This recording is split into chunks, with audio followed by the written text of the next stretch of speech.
Tataas ang singil ng Meralco ngayong buwan. Tumaas daw kasi ang generation charge o halaga ng pag-produce ng kuryente dahil sa shutdown ng Malampaya facility nitong Pebrero.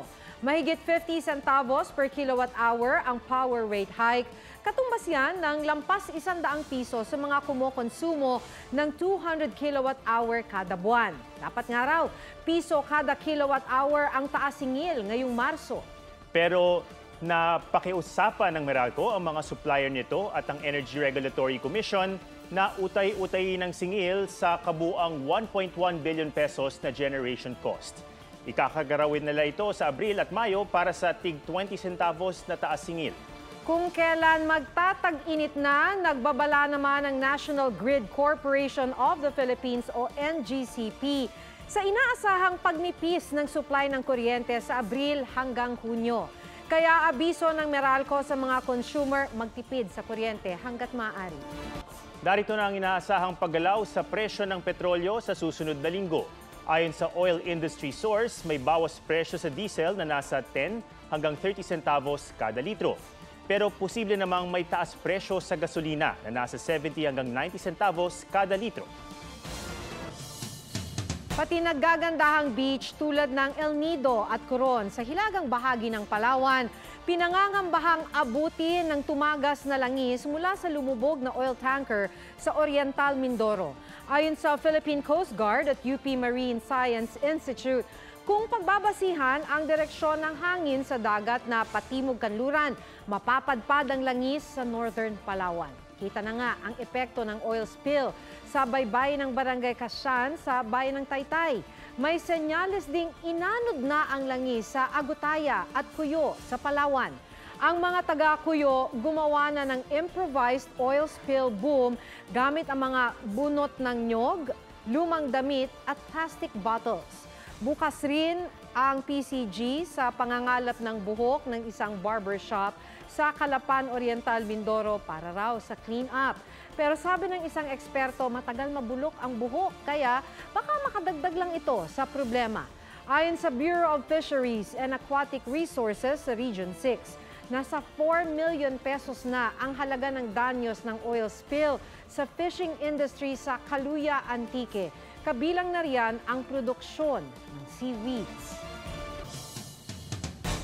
Naiwan ng eroplano pa Israel ang isang babae dahil sa haba raw ng pagtatanong ng immigration sa kanya na tila wala naman daw kinalaman sa biyahe. Hiningan pa raw siya ng mga dokumento gaya ng yearbook at graduation picture. Gumugulong na raw ang investigasyon sa immigration sa insidente. May report si Von Aquino. Sinulit ng freelance writer na si Cham Tanteras ang kanyang trip to Israel. Nag-enjoy raw siya ng husto sa solo travel noong December 2022. Pero bago nakabiyahe, hindi raw naging maganda ang kanyang karanasan. Sa video na ipinost niya sa social media, ibinahagi niyang maaga siyang nagpunta sa NAIA Terminal 1.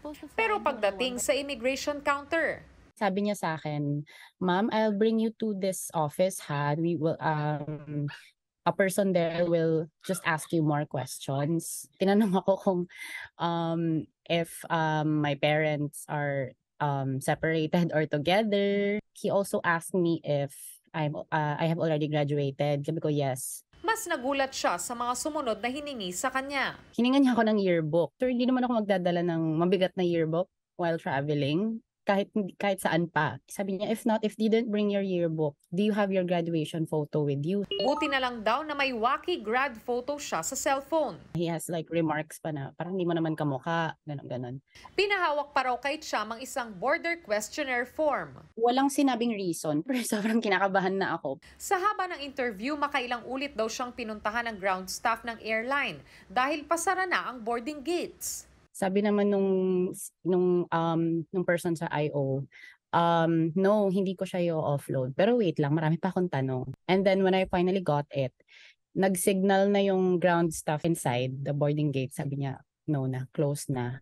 Nasayang ang 19,000 pesos na ticket niya. Pero dahil gusto talaga ni Cham makabiyahe, nag-book siya kinabukasan ng isa pang flight sa ibang airline at ibang terminal sa halagang 27,000 pesos. Pero paano raw kung mangyari ito sa ibang walang budget makapag-rebook ng flight? Ako personally, I feel discriminated. I did all my best to bring as much as I can. I feel like relevant sa trip. Paano pala kung hindi ako graduate? So I'm not allowed to travel. Sabi ni Immigration Commissioner Norman Tansinco, inimbestigahan agad nila ito at pinagawa nila ng full report tungkol sa insidente ang immigration officer. Pinayagan naman daw ang pasahero matapos niya mag-fill out ng border control questionnaire at sumailalim sa secondary inspection. Sinabi rin nilang nangyayari talaga ang human trafficking at illegal recruitment. At isa sila sa mga ahensyang naatasang sugpuin ito, kaya humihingi sila ng pangunawa sa pagtupad sa kanilang tungkulin. Gayunpaman, pinalalahanan daw nila ang mga tauhan nila na maging profesional sa pag-iinspeksyon at iwasan ang maulit ang nangyari kay Cham. Von Aquino nagbabalita para sa GMA Integrated News. May mga barko pa rin ng China na nasa loob ng ating exclusive economic zone. Namataan ang mga yan habang nagsasagawa ng Maritime Domain Awareness Flight ang Philippine Coast Guard sa Pag-asa Island. 8 nautical miles lang ang layo ng Chinese maritime militia ships at Chinese military ship ng People's Liberation Army sa Pampang at nasa loob ng territorial sea ng Pag-asa. Nabawasan daw ang mga barko ng China roon matapos isapubliko ang kanilang presensya. Nakadaong ang nasa 20 barko ng Chinese fishing militia sa sandbar na malapit at bahagi ng territorial sea ng Pag-asa Island, pero di naman daw sila nakikitang nangingisda. Sa di kalayuan, nakadaong naman ang China Coast Guard Ship 5303. Naroon naman sa Ayungin Shoal ang BRP Sierra Madre. Di kalayuan sa kanila ang China Coast Guard Ship 5304. Sa kabila ng mga diplomatic protest na inihain ng DFA, hindi pa rin umaalis sa sandbar ang Chinese fishing boats. Wala pang pahayag ang Chinese Embassy kaugnay nito. Bawal munang magpasok sa Pilipinas ng mga karne ng baboy mula sa Singapore. Kabilang dyan ang anumang bahagi ng baboy at produktong gawa riyan. May outbreak kasi ng African swine fever sa Northwest Singapore. Paglilinaw din ng DA, hindi accredited ang Singapore na mag-export ng mga swine products sa Pilipinas, pero kailangan pa rin mag-ingat sa mga pumapasok na hand-carried products sa bansa. Sabi naman ng Meat Importers and Traders Association, walang epekto ang temporary ban sa supply ng bansa. Pero dapat daw pag-aralan ng importasyon mula sa mga green zone o mga lugar na ASF-free sa halip na buong bansa ang hihigpitan. Sa ngayon, nasa 390 pesos ang kada kilo ng baboy sa mga pamilihan sa Metro Manila. Simula na ang 4 na araw na water service interruption ng Maynilad sa mga sineserbisyohang lugar sa Metro Manila at ilang bahagi ng Cavite. Isa sa mga maapektuhan niya ng NAIA na may ginawa na raw ng mga hakbang. May report si Lay Alvis. Sa abiso ng Maynilad, makararanas ng water interruption mula ngayong March 10 to 14 ang ilang bahagi ng Cavite at Southern Metro Manila. Dahil daw ito sa turbidity o paglabo ng tubig dahil sa hanging amihan, kung kaya mas mahabang oras ang kailangan para sa water treatment. Kasama sa mga apektadong lugar ang mga bahagi ng Bacoor, Cavite City, Imus, Noveleta at Rosario sa Cavite at Las Piñas, Muntinlupa at Parañaque. Kasama dito ang Ninoy Aquino International Airport o NAIA. Sa mga restroom nga ng Terminal 3, may mga nakastandby ng drum ng tubig sa storage room. Pagtitiyak ng Manila International Airport Authority o MIA, lahat ng NAIA terminals ay may access sa tubig. May water tankers daw sila na maaaring maglagay ng tubig sa kanilang storage tanks para matiyak ang sapat na supply ng tubig sa mga paliparan. Parati raw silang nakikipag-ugnayan sa Maynilad tungkol sa mga water interruption. Umaasa din ang mga pasahero na di mawawalan ng tubig sa airport dahil laking perwisyo raw ito kung sakali. Very important kasi 'di ba pag nag-toilet ka, you need to flush unless napakadumi. Then after yung mag-toilet ka na mo maghugas na nga, lalo na ngayon dahil sa pandemic, you have to be sanitized. Pangit po talaga na wala tayong tubig kasi saan po ba tayo nakakita ng toilet na walang tubig? Pagdating nila dito, mga foreigner natin, pagdating nila dito, lalo na mga turista ang pinunta nila dito para magbakasyon, mag-enjoy. Pag ganun po na dating nila dito, walang tubig. Unang-unang problema, unang-una pong dating sa kanila, ano ba itong bansa na to? Lay Alves, nagbabalita para sa GMA Integrated News. Ipinagdiriwang ang Pindang Festival sa Mangaldan, Pangasinan. Matakam sa mga kakaibang putahe ng pindang o tapang kalabaw sa report ni Claire Lacanilaw ng GMA Regional TV North Central Luzon.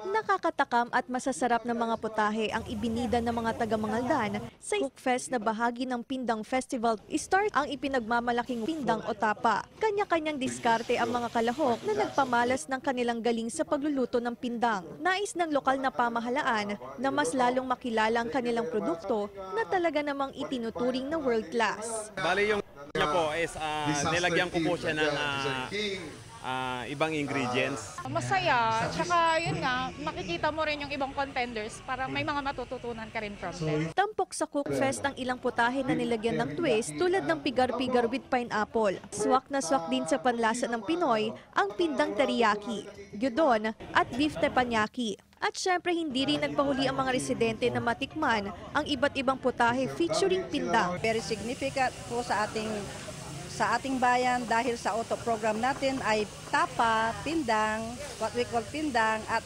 ipapakita natin sa buong mundo ang iba't ibang pagluluto ng pinakamasarap na pindang. Claire Lacanilaw, nagbabalita para sa GMA Integrated News. Excited na raw si Lee Jae-wook para sa kanyang first ever fan meet bukas sa bansa. May bago namang single ang K-pop group na Twice. May report si Aubrey Carampel. May dance vibe ang powerful music video ng Set Me Free ng Twice. Literal na explosive ang kanilang comeback song. Bahagi ang English-Korean single ng kanilang 12th mini-album na Ready to Be. Live din nila itong pinerform sa isang American talk show. Kaya ang Ones, very proud sa kanilang mga idolo. From idols to actors, all geared up na si South Korean actor Lee Jae-wook para sa first ever fan meet niya sa Pilipinas bukas. Excited daw ang Alchemy of Souls lead star. Bago nga raw siya bumiyahe, pinanood niya ang K-drama na Big Bet na tungkol sa legendary Casino King sa Pilipinas. At kung mabibigyan daw siya ng pagkakataon, gusto niyang makapunta ng Boracay. 일단 오기 전에 제가 한국 드라마를 한 편 봤어요. 카지노라고. 지금 제가 굉장히 재밌게 봤었던 작품이기도 했고요. 그리고 필리핀 하면 휴양지가 생각이 나서 가장 기대를 하고 있는데 아무래도 이제 일로서 온 거다 보니까 좀 그런 것들을 즐기긴 좀 힘들 것 같습니다. Napanood si Jae-wook sa drama series na Extraordinary You. At When the Weather is Fine na parehong ipinalabas sa Kapuso Network. Pero pinakapaborito raw niya ang role bilang Janguk sa Alchemy of Souls na naging hit lalo na sa Pinoy audience. Huwag daw mag-alala ang fans dahil kahit tapos na ang series, may bago naman daw siyang project. mahal ko kayo. Mga kapso. Nasa Vigan City, Ilocos Sur naman ang isa pang Korean actor na si Lee Seung-gi. Spotted ang South Korean oppa na enjoy sa panonood ng isang dance performance habang kumakain. Game din siyang nagpa-picture sa ilang fans habang nasa Baluarte Zoo. Namasyal din si Seung-gi sa pamosong Kalye Crisologo. Aubrey Carampel, nagbabalita para sa GMA Integrated News.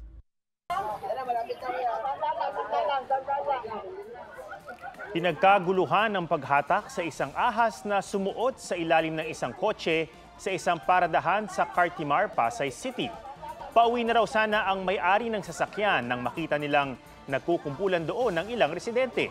Makalipas ang 2 oras, naalis ng rumesponding tanod ang pumapalag na reticulated python. May haba itong 2 metro. Ayon sa wildlife veterinarian na si Doc Nielsen Donato, posibleng naghahanap ng mainit na lugar ang ahas kaya napadpad malapit sa makina ng sasakyan. Sa mga ganitong pagkakataon, payo ni Doc Nielsen, kung hindi pa naman gagamitin ang sasakyan, pabayaan na lamang hanggang kusang umalis ang ahas. Kung hindi naman, ipagbigay alam sa DNR. Di raw sapat na dahilan ng panunutok ng laser ng China sa Philippine Coast Guard para ikasa ang Mutual Defense Treaty. Sinabi yan ni U.S. Ambassador to the Philippines Mary Kay Carlson sa eksklusibong panayam ng GMA Integrated News. Anya, handa ang Amerika na tumulong sa pagbabantay sa mga teritoryo ng Pilipinas. Pero layan daw nilang pigilan ng gulo at hindi simulan ito. Pinag-uusapan na ang pagsasagawa ng Joint Naval Patrol sa West Philippine Sea, katuwang ang ilang bansa kabilang ang Amerika. Kaugnay naman sa EDCA o Enhanced Defense Cooperation Agreement sites, anya, hindi permanente ang mga ito at di rin ito pagtatayuan ng military bases. Tumanggi naman si Carlson na tukuyin ang mga bagong EDCA site. Ngayong buwan, magkakaroon daw ng groundbreaking para sa $24 million project sa Basa Air Base sa Florida Blanca, Pampanga na isa sa 5 orihinal na EDCA site. Binigyan din niya ang kahalagahan ng pagkakaroon ng anyay malakas na kaalyado tulad ng Amerika. This incident with the laser, it is one that would invoke or provide the basis to invoke the Mutual Defense Treaty. So we stand at the ready to work with our Philippine allies. We have your back, but what our goal is, our mutual goal, is to deter conflict, not to instigate conflict. Nasaktan daw si Liza Soberano sa mga naging komento ni Boy Abunda sa kanyang vlog noong Pebrero na tungkol sa kawalan daw niya ng say sa kanyang career noon. Sa Fast Talk with Boy Abunda, sinabi ni Liza na sa lahat ng tao, inakala niyang si Tito Boy ang makakaintindi sa kanya. Naunawaan naman daw niya ang punto ni Tito Boy at nilinaw niyang grateful siya sa kanyang mga nakatrabaho at sa fans. Nagsorry naman si Tito Boy at sinabing ibinase lang niya ang naging komento sa karanasan bilang talent manager. Paliwanag naman ni Liza sa pagbabago ng direksyon sa career for her personal growth raw ito.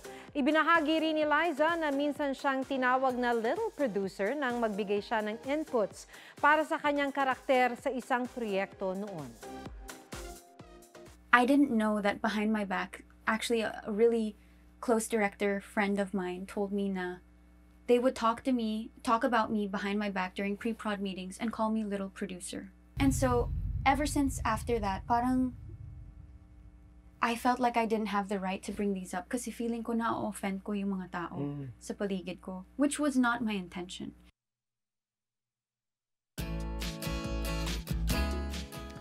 Gusto ng lahat ng magulang healthy ang kanilang mga baby. Pero sa Batangas, literal na healthy-looking si baby dahil sa kanyang OOTD sa monthly photo shoot. Silipin yan sa report na ito.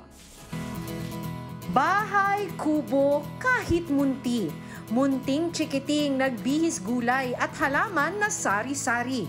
Singkamas at talong, syempre may mani, sitaw, bataw, pati na upot patola, labanos, mustasa.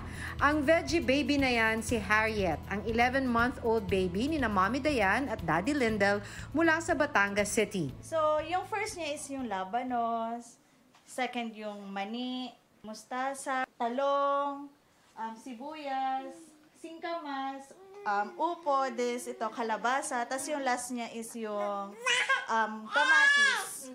Ang outfits niya, crocheted na personalized pang ipinagagawa ng kanyang mommy. Si Daddy, very supportive naman at di raw akalaing maraming matutuwa sa mga picture ng anak. Nagulat po syempre dahil nakita ko lang po sa Facebook na madami nga pong nag-share.